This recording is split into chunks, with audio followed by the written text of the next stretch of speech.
भारतीय इतिहास में एक ऐसे महान सम्राट हुए जिनकी तुलना देवों में की जाती है।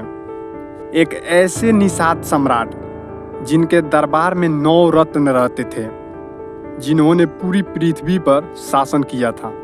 भारतीय कैलेंडर विक्रम संवत इन्हीं के नाम से बनता है, जिनके शासन काल में सोने के सिक्के चलते थे। इनके शासन काल में कोई भी भूखा नहीं सोता था। एक न्यायशील सम्राट, इनके शासन काल में किसी भी राजा के साथ अन्याय नहीं हुआ था। मत्स्य महापुराण पेज संख्या 273 के अनुसार 7 गर्द भील वंशीय राजा इस पृथ्वी का उपभोग करेंगे।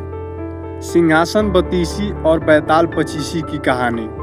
सम्राट गर्द भील की 7 रानियों का उल्लेख मिलता है, लेकिन कहीं कहीं वेद और पुराणों में 6 रानियों का भी उल्लेख किया गया है। तो आज हम 6 रानियां और उनसे प्राप्त हुए पुत्रों का जिक्र कर रहे हैं। महाराज गर्द भील की पहली भील रानी आडोलिया से विक्रम नाम के पुत्र हुए।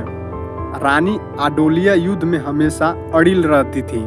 अंततः इनके पिता ने इनका नाम रानी आडोलिया रखा था।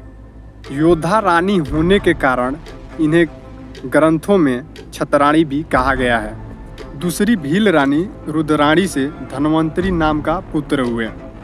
तीसरी रानी छतराणी से भूर्तहरि यानी भरतहरि नाम के पुत्र हुए।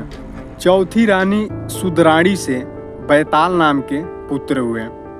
5वीं रानी वैश्याणी बड़याणी से शंकु नाम के पुत्र हुए।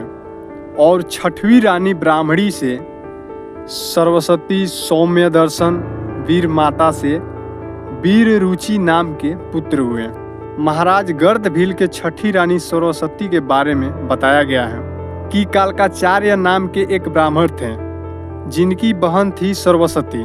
यह बहुत ही सुंदर थी और महाराज गर्द भील का हृदय इन पर आ चुका था। अंततः उन्होंने उनका हाथ मांगा, लेकिन इन्हें स्वीकृति नहीं दी गई, तो इन्होंने जबरन ले जाकर रानी बनाया।